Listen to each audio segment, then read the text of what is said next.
like to call the meeting to order. If you would stand for a moment of silence, followed by the Pledge of Allegiance.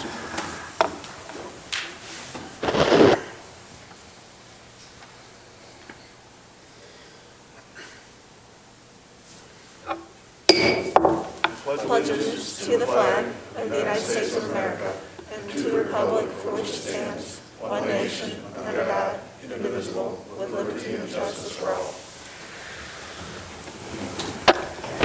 All right, welcome everyone, and welcome everyone who is watching at home. Madam Clerk, please call the roll. Trustee DeVore. Present. Trustee Gatt. Present. Trustee Kazam. Present. Trustee Marfell. Present. Trustee Wigington. Present. Trustee Weisenberg. Present. All present. right, thank you, Madam Clerk. Welcome to everyone that's here in one form or another. The next order of business is the approval of the meeting minutes from December 7th, 2021. I'd ask for a motion to approve the minutes. So moved. I have a motion. Second. And a second. Any questions on the minutes or any corrections? Hearing none, all those in favor of approving the minutes signify by saying aye. Aye. Those opposed? The ayes have it. All right, next I have a proclamation.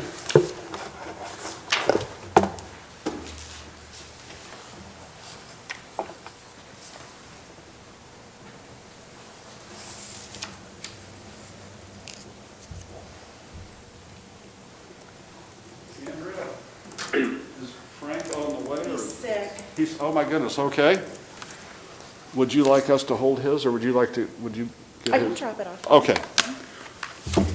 So I have a proclamation. It's a proclamation for Andrea Huprich and Frank Cavello. Whereas Andrea and Frank are valued community members and volunteers devoting much of their own time and personal resources to the betterment of the village of Peoria Heights. And whereas Andrea and Frank have proven themselves uncommonly imbued with Christmas spirit, preferring to give rather than receive, whereas Andrea and Frank went above and beyond on behalf of this year's Christmas in the Heights program, recruiting other volunteers, building its Facebook page, exhaustively promoting the events, creating the Light the Heights voting and registration platform, and raising sponsorship dollars. Whereas Frank has been all too willing to become Ameren's most beloved customer as a two-time Light the Heights champ, doing his part and then some to beautify this community, to generate enthusiasm for it, and to encourage others to participate by way of his example. Whereas Andrea is an entrepreneur and local business owner who has shown her confidence in this community by investing in it while also taking a leadership role in our Chamber of Commerce, including as past president. We the Peoria Heights Village Board hereby recognize Andrea and Frank as distinguished citizens and village role models, making this community measurably better by their presence. So thank you very much, Thank Andrea. you. You want me to say something? Of course. So this is very nice and unexpected. Thank you. This idea of Light the Heights actually came from Frank, so I'm sad that he can't be here today. If anybody's met him, he truly has the Christmas spirit. And when he presented that to us, it was in the height of COVID, and there wasn't much that we could do with the chamber. And thankfully, the chamber helped take that on in the first year and the second year, and just really helped drive it a little bit more, and we hope to push it farther. Thank you, Brandon, for helping be a part of things, and Mike Casey and Mike Bailey. And then outside of that, we see what big community we have here in town, and we got a lot of emails, a lot of messages that were very excited about this event. We hope to grow that and help connect with the chamber. Barb's here, who has done a lot with different events for the chamber as well, and continues to grow and do things. And that with what the chamber did with the Kringle Mart this year, I think we can really have a nice, exciting Christmas in the years to come. So I look forward to that, and I look forward to sharing this with Frank, and I can't wait to see what he comes up with next year. We can't either. I'm sure he'll go Thank you so much. even further. Thank you.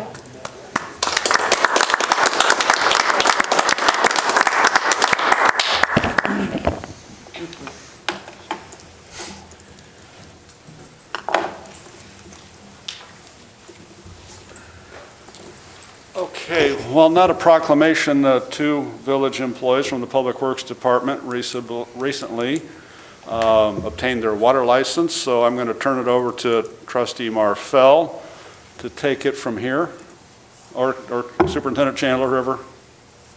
Yeah, and I'll take it. Mr. Mayor, can you hear me? Yes. Okay, thank you. Appreciate that. Yeah, I believe Curtis Fent and Jim Bartley are both there. Wanted to take a few minutes to tell them thank you for their hard work. I appreciate their effort in getting their water license. I can tell you from experience, it's not an easy test to take. So the fact that they passed it on the first time, I think says a lot about those two gentlemen. So I appreciate that.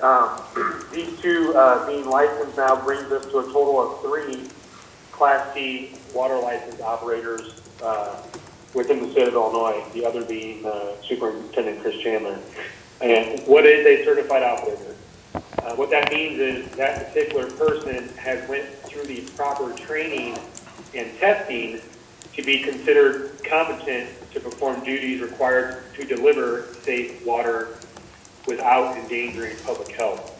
And I can tell you from experience that the water industry as a whole is an aging industry with a lot of the water operators retiring.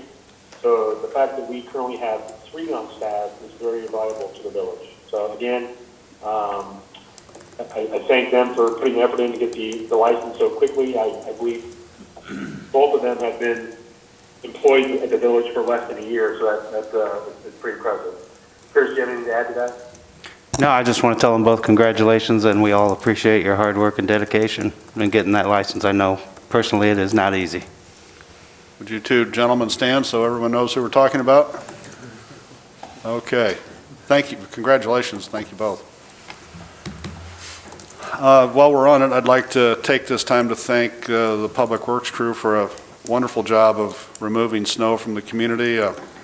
I know I was out traveling north, south, east, and west over the couple of days during and after the storm, and none of the roads I encountered were nearly as good as ours, so thanks to the crew. Mr. Mayor, can you still hear me? Yes, I can. I've got a couple other things. Do you want me to do that now, or maybe wait until later on? Or? If you don't mind, unless, I'd rather wait. We're at comments from the audience. Unless they're urgent, you can bring them up now, Dave, but. No, go ahead. I can wait. Is it Public Works related? Yes, it is, yeah. How about we put you in the queue under miscellaneous business? We'll get economic and public safety out of the way if that's all right. Yep, that's perfect. Thank you. Okay, so we would be at comments from the audience. If anyone would like to address the board, please come forward to the podium, give your name and address, and try and keep your remarks under 5 minutes. Any comments from the audience? Going once, going twice. Comments are closed. We would be at old business. Any old business coming for the board? Hearing none, we'll get right into new business. Trustee Kazam, if you're there, we've got 2 items for economic development. The first is approval of BDD number 2, a facade beautification grant application by the Prospect Animal Clinic. I'd ask for a motion to approve that. I make a motion to approve this. Second? Second. Back to you, Trustee Kazam. Thank you, Mayor. Prospect Animal Clinic, who are located, I believe, at 4015 Prospect Road, are requesting $10,000 for an exterior beautification of their property. I know the information is in everyone's packet. I don't know if Mr. Peterson is in the office this evening. In the audience this evening. Is he? No, I don't see him. Okay, thank you. They intend to improve their property upwards of somewhere between $25,000 and $35,000, and they're requesting this from the Business Development District to assist in that improvement. All right, well, thank you for that explanation. Any discussion or questions, trustees? I'll just jump in. I will be voting no on this issue. Again, it shouldn't be any surprise. This is the same issue that I always have. And I looked over the proposal. It looks like a very good proposal, and I think it should be a very good improvement to this property once it's done. I just think that the funding from the Business Development District, I did confirm that this business does not pay into the Business Development District. none of the things that they do pay into this fund that they'll be drawing from. So because they do not pay into this fund, I don't think that they should be able to pull out from the fund. I think businesses that provide to the Business Development District should be able to get the Business Development District funds, but those who do not should not be. So again, I have nothing against the project itself. I just think the funding for the project is inappropriate. I also think it would have been, I would have liked to ask some questions just to see if they intend to offer anything for sale that could be taxed under the Business Development District, but unfortunately I'm not able to do that tonight with them not being present. So I have nothing further, but I'm sorry I won't be able to vote in favor of this item. Anyone else? Mayor Phelan, I have a question. Yes, go ahead. This may be for Administrator Sutton. Trustee Whittington mentioned that they did not pay into the fund. Is that due to their not wanting to, or is there a circumstance that doesn't allow them to? If you can refresh my memory quick on that. The items that they sell that are eligible to be taxed through the BDD tax are minimal, whether it be a shampoo or something like that. So the items are minimal. So I'm not sure why it shows a zero, but I think even if they were reporting some of those, I think it would be minimal anyway, Trustee Wington. So, and we've had this conversation before, and I understand your stance, I do. But I just want to touch on, when we first came up with this beautification program, this is kind of what we were targeting. We wanted, some of the buildings to be brought up to code, not so much if they paid into the Business Development District, but we wanted to increase the looks of the facade. And this is what the grant was initially meant for. So even though, and I will tell you that was brought up as well during those discussions early on. So, I've heard both sides. I've heard both sides of the aisle on this. I do, and I understand it. But as I agree with Trustee Wigton, I also agree that bringing that building up to increase its, visibility, I think is also an asset to the village. I think, plus all the stuff we're trying to do down Prospect and increase the look of not only our downtown, but down to the Ward Drive corridor, and then west. So I think that it is a positive for the village as far as the program, but I do understand and respectfully understand or agree that, they don't pay into it, but I do think we are getting something out of it. You have something, Chief. Trustee Weisenberg? I do. I'm just trying to formulate my thought. If we're going to exclude, or if it's inappropriate for businesses that don't fund the BDD to pull out of the BDD, then why don't we just end the program altogether? Let the businesses that do contribute their 1% keep their 1%, and let them do with their money with whatever they want to do. I mean, why collect the 1% at all from a business that when they can save their 1% and do their upgrades to their buildings? It doesn't make any sense if we're going to take the position that the business that don't contribute can't pull from it, well then just end the program. I remember when we expanded this to Ward Drive, I voted against it. And every time I go to Walgreens and I see that 1%, I grind my teeth. I think if that's the stance we're going to take, and I don't necessarily disagree with Trustee Wigington, then why do we have the program at all when these businesses can just keep their 1%? Well, these are all programs that boards in the past have put in place. They've created a business development district. It's what we have. It's always appropriate to change policy and to end programs if a majority of the board decides it wants to do so. And incidentally, we could also have a policy, if the board so chose, to exclude businesses that did not pay into the BDD. These are all things that a board should be discussing in policy matters, however you want to decide. But as far as the BDD, I think you can certainly show that it has paid dividends and helped us foster economic development in those corridors. But that's a policy decision the majority of you will have to decide. Right now we have it, and this question is before us, but I would also point out that deferral is always in order too. If the majority wanted to defer to get more information or more questions. Yeah, questions answered. Anyone else? Madam Clerk, call the roll, please. Trustee DeVore?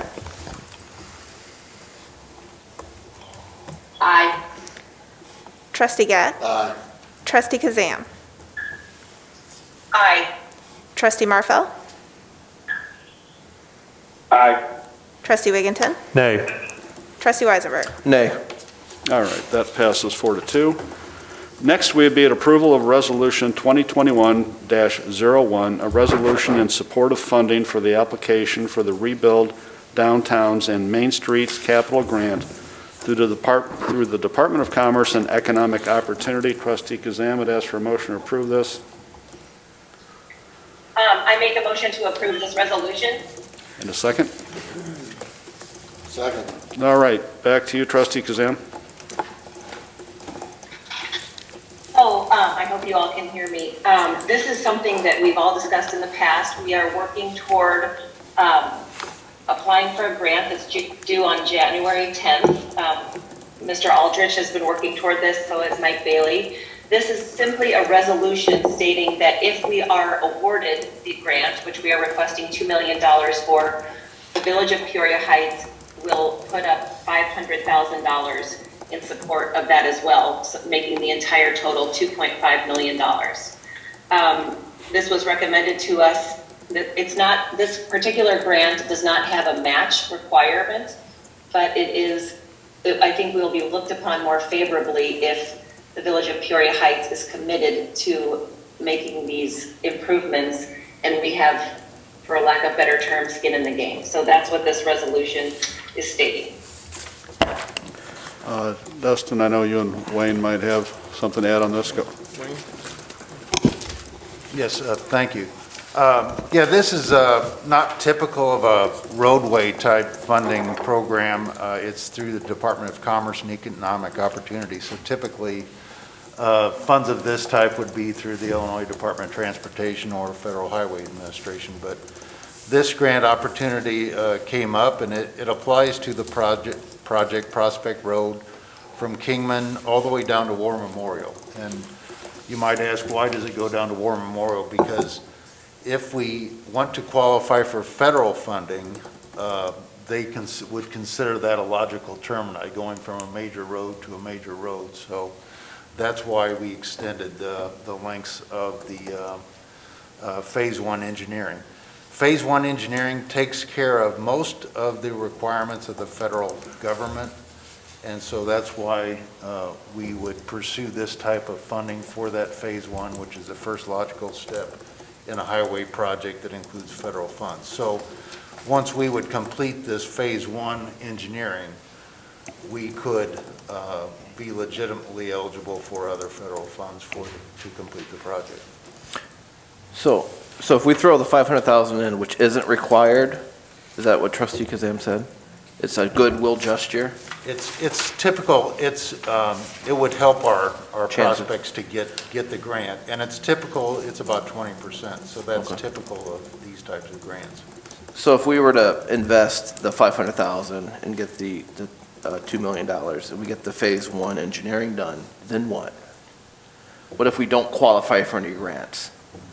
Are we just gonna throw $500,000 to the wind and say, well, we did the engineering, we can't get any more grants, so what would we have to show for the $500,000? Well, it would complete the we'd still want to get that federal funding, so the bigger dollars for construction and the other engineering. So I can tell you that this is the first step No, I to get the understand that. big dollars, so. I understand that. What are the chances of getting the big dollars if we invest this? I can't answer that, but I can tell you there's going to be a lot of money out there on the federal level and state level. Okay. So this would position us, put us in a good position to get those dollars. Okay.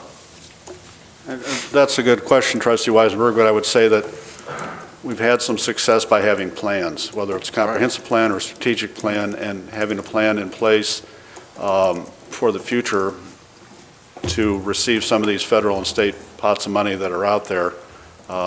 It's getting ready and being competitive. No, I understand that, and I agree with the planning. It's just to invest that much money on something that's not guaranteed. I get that there's federal monies out there, but You know, we're also running, almost a $30 trillion deficit. I mean, what's the next administration going to do? We could find ourselves spending the $500,000 and then that money pot vanish. But I guess maybe that's just the risk you take. Chief Sutton, as far as allocation of this $500,000 or Trustee Kazam, where were we thinking about drawing that? I know that this corridor that we're looking for happens to bridge BDD number 1 and BDD number 2. So was there, I know there's maybe $10,000 less in that fund now, but was there any thought process of pulling from that? Not the BDD. I'm not sure if that would, I don't believe so. I don't think that would meet the requirements. I think that we would either have to use money in our general fund or bond if we have to. I mean, that's, I know we've done a great job getting our debt service down, so that could be an option moving forward. But again, I haven't really, it's a premature phase right now. I haven't really drilled down on where that's going to come from. Wayne and I have had some a little bit of discussion today about that, but as far as where it's exactly going to come from, I'm not really sure yet. So, I know we've talked about bond rates recently, and especially on some existing bonds that we were looking at trying to renegotiate.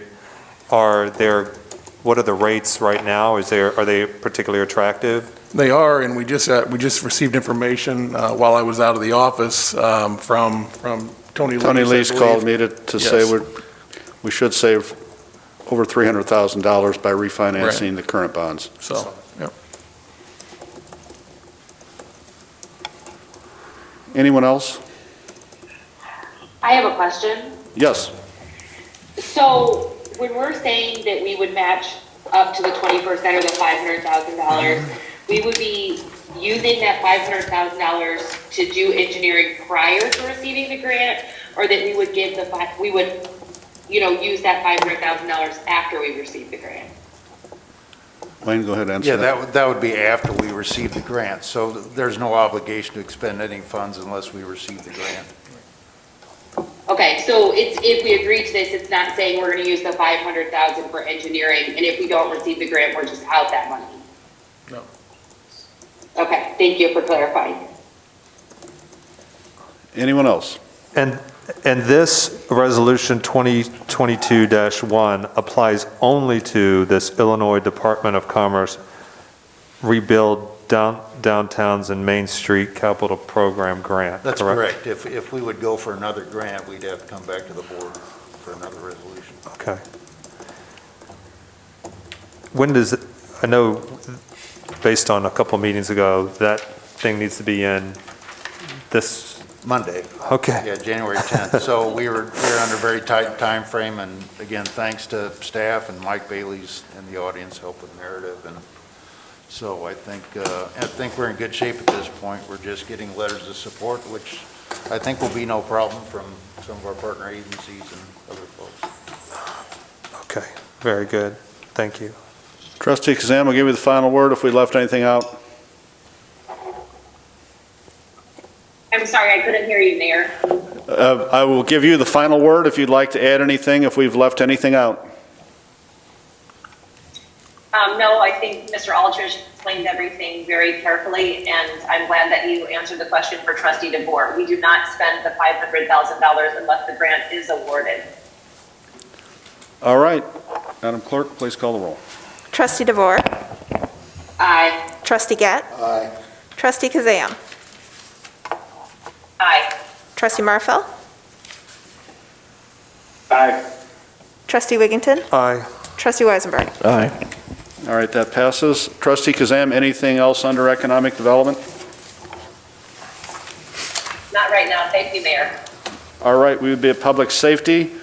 The first is approval of street closure for the Peoria Heights Fine Arts Fair on Saturday, May 14th, 2022. Trustee Wigginton, I would ask for a motion to approve. I move to approve the street closure of Prospect for the Peoria Heights Arts Fair to happen on Saturday, May 14th, 2022. And a second? I second. All right, go ahead. Thank you, Mr. Mayor. So it is that time of year again. It's already crept up upon us that the Peoria Heights Art Fair and the Peoria Heights Art Collaborative will be out and about on Saturday, the 14th, 2022. And I think we know from experience that this is a highlight of the spring. And I know that if we can keep the road closed to protect those vendors and the people visiting, that would be really helpful. But I also see we have some members from the Arts Collaborative in the audience, so I don't know if you feel like we could throw it to them as well. I would like to do so if they would be so gracious to come to the podium.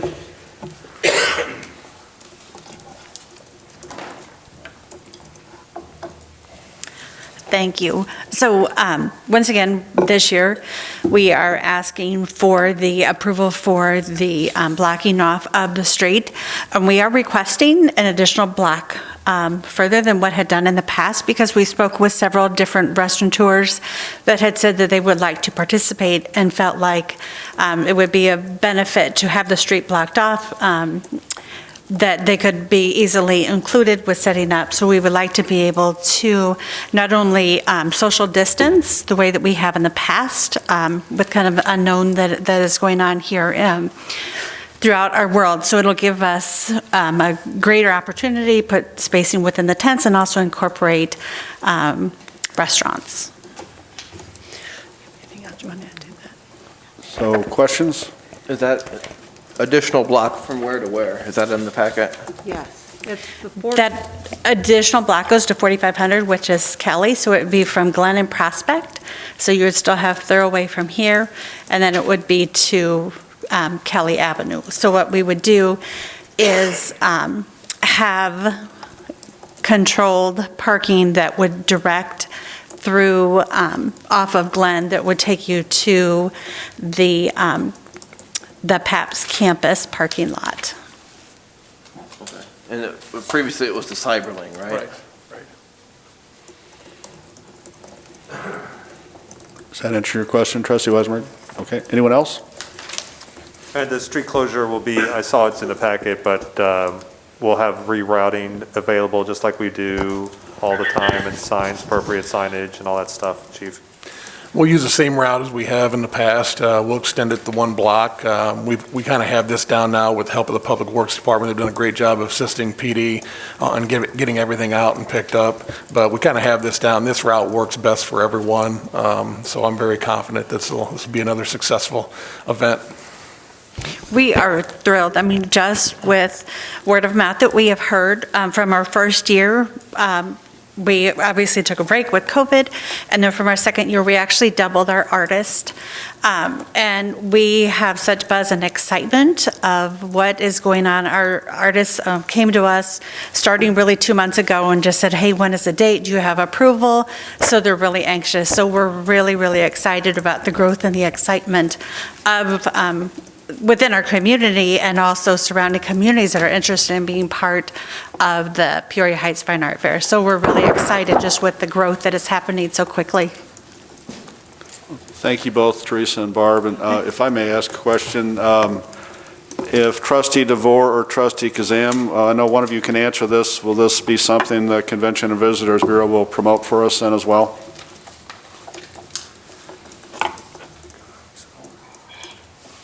Yes, Mayor, I believe that this would be under one of the events that they would help us promote. They've been very accommodating on saying they would help us with all these things. So as long as we give them all the information, I don't see why that would be an issue. Okay, so this is all new ground, Trustee DeVore. Who's the point person and coordinator for all that then, when we have an event like this, to make sure we get the information to them?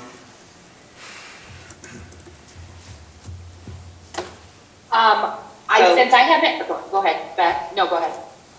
No, I was just going to say it would be Ashley, and if Barb gets the information to either you or I, we can pass that along to her. And I know they would love to promote this event as they did the Pringle Market as well. Okay, that was my question, not on the Convention and Visitors Bureau side, but on our side, who on our team is make sure that they get the right information? Oh, that would be Sarah with Oh, okay, all right. Got it. Thank you, ladies. Trustee Wigington, anything else on this? I don't think, I appreciate that, guys, thank you very much. I don't have anything further. All right. If you're ready for the question, Madam Clerk, please call the roll. Trustee DeVore. Aye. Trustee Gatt. Aye. Trustee Kazam. Aye. Trustee Marfel. Aye. Trustee Wigington. Aye. Trustee Weisenberg. Aye. All right, that passes. Thank you again, ladies, for sharing this event. We look forward to a great day. Next, we would be approval of a full-time officer's position for the Peoria Heights Police Department. Trustee Wigington, I'd ask for a motion to approve. I move to approve a full-time officer position for the Peoria Heights Police Department. And a second? Second. And it's second. Okay, go ahead, Trustee Wigington. Well, thank you, Mr. Mayor, and I wanted to take some time, and I'm going to throw this to Chief here in just a little bit, but a few words that I have never said up here that I wanted to say tonight. One of those is shot spotter. Another one is shots fired, bullet casings, violent offenders. And I don't have to say these words up here because these are not issues that Peoria Heights residents face on a day-to-day basis. And that's no accident. On the other hand, those words that I just stated were taken from a Thursday, December 30th, Peoria City Public Safety meeting where Peoria City Police Chief Eric Echevarria addressed the violence. He gave a few statistics at that meeting, and I happened to be watching it. So in the city of Peoria, there have been 1,424 shot spotter events in 2021. There have been 5,806 rounds fired in the city of Peoria in 2021. 143 people have been hit with a bullet in the city of Peoria in 2021. And 33 of those have been homicides. The city of Peoria has had a very violent year. The reason I bring up these Peoria statistics is because the village of Peoria Heights is not an island. In fact, we are surrounded by the city of Peoria. Their problems can easily be our problems, and the only reason they are not our problems is because of the Peoria Heights Police Department. So when this issue came up, I talked to the chief and I asked him, I want you to wear both hats because you're our chief as well as our administrator. One, do we need it? And what Chief said to me, this is not a want, this is a need. We do need it. And I said, second, and equally as important, can we afford it? And he said yes. In fact, I don't know if Chief I don't tell Chief this, but I went down to Stephanie's office and I said, can we afford it? And he said, or she said yes. So I know that there are particulars in some of the numbers, and Chief, if you want to get into that, you can. But from what I understand, well, I'll let you get into it, and I don't want to step on your feet. So if you would, Chief. Thank you, Trustee Wigington. I've had conversations with a few trustees about this. I would not bring it up if I didn't think we needed it. You are correct on the statistics. We're surrounded by Peoria. So it's natural that, that we deal with a lot of the same things they deal with on a smaller scale. So getting out in front of some of that stuff and kind of the trends that we see, I think that it's in the village's best interest to add this additional officer. So then I will put on my administrator hat, as Trustee Wigington asked me to do, and looked at this in the overall price tag. And I think that here's what really I should say I'm all in 100% on this need, is when I started looking at what we pay overtime on officers and our call load increasing and what we pay in overtime annually compared to a new officer would eliminate 95 to 98% of our overtime annually. That would bring that cost way down. In fact, it would bring that cost down to approximately $22,216 annually. That's everything. That's pension, that's insurance, that's everything. So getting a full-time officer at that cost, I think, is a no-brainer. But that, as a police chief, I've never known a police chief not to want more officers. But I will tell you, being the administrator as well, I wouldn't bring this to you if I didn't think, one, we could afford it, two, if we needed it. So what this will do for us as far as scheduling, it will give us a fourth shift, more flexibility. We will be able to rotate this officer on a higher call times. We'll have more cops on the streets during those times. But that will change monthly, and we'll make those decisions during command staff meetings when we have them on where we want to place this officer. But I envision this to be a fourth shift position. We have one of those now, but they're not very consistent. We have to pull that officer either up to first or down to third to cover overtime or cover sick days, vacation days. This position will give us a fourth shift more consistently throughout the year, which will give us more coverage during the day and into the, second and third shift. So. All right, before we open it up for discussion, it's mainly a public safety piece, but I'm going to also let Trustee DeVore give her opinion from the finance side of things as well. So if you would share your thoughts, Trustee DeVore. Thank you, Mayor. I believe Trustee Whittington gave a great lineup for this. This is something I have been working with Administrator Sepnon to make sure that this was something we can afford. I do believe that public safety is one of our number one jobs as this government body. So the fact that we can afford it and we need it, I'm all in favor of this as well. Okay, thank you. So now we'd be open for discussion. Sure, I'll kick it off, Mayor. I'm not sure if this falls within the Robert's Rules of Order, but I would like to second what Trustee Wigington said because he nailed it. Second it again. Doesn't, but we'll put you on the record for Thanks, supporting Mayor. it. Thank you. As we all know, officers are expensive, but so is the image that our community isn't safe. There is a cost in that as well. Law enforcement is a vital investment in our community. Ironically, this past weekend, I listened to Peoria's mayor say that the city of Peoria is at war, and they have to behave like they are at war. We'd be foolish to think that Peoria's issues won't spill over into the village. They have before, and they will in the future. And another law enforcement officer is a sound investment to continue the safety measures that all of our citizens have come to expect and deserve. So I full-heartedly support the new position. Thank you. Anyone else? I'd just like to say that I used to live down there on the land close to more or less the buffer zone, and when there was that case of all the unrest and stuff a couple of years back, I was a bit nervous because that stuff was happening was not too far from where I lived at the time. And the question was, can we afford this police officer? We can't afford not to have this police officer, in my opinion, because right down there, like I said, War Memorial, that's the buffer zone. And then we're surrounded on the others, but that direction, that's where all the violence happens, that area. So I'm 100% for this. Thank you, Trustee Gett. Anyone else?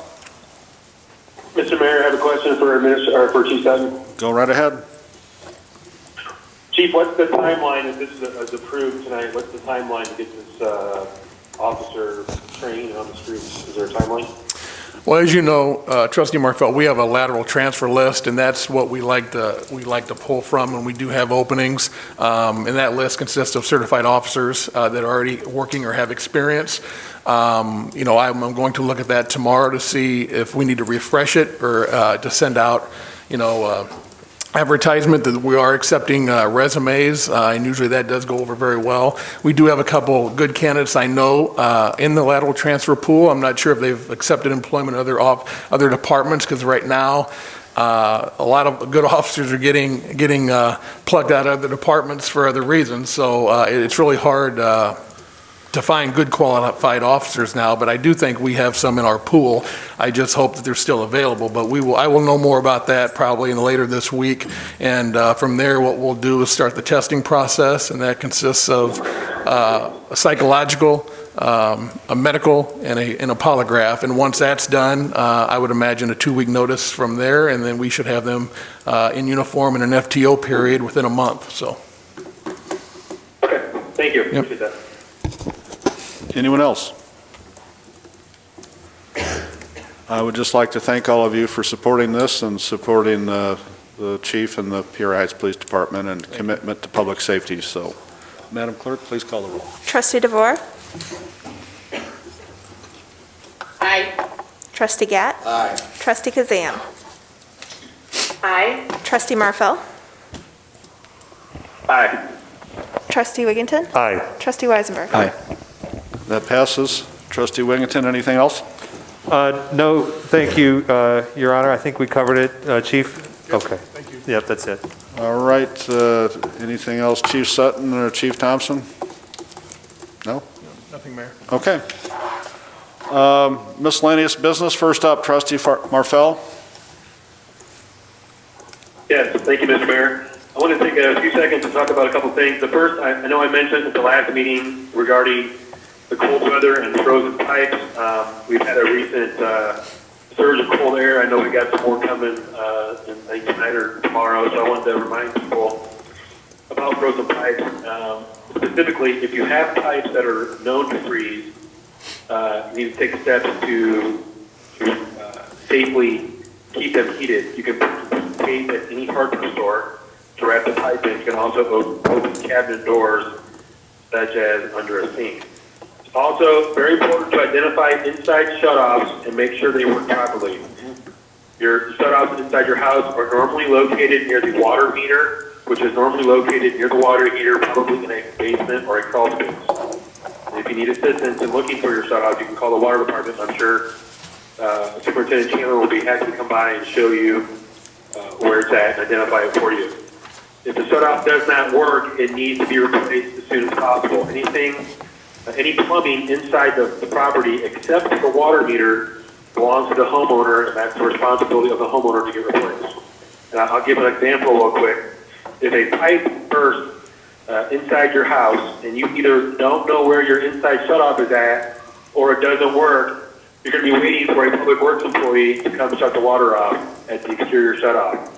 If this is after hours, this could take more than a few minutes, and those minutes are going to cost you thousands of dollars. So it's very important to identify the shutoff, make sure it works.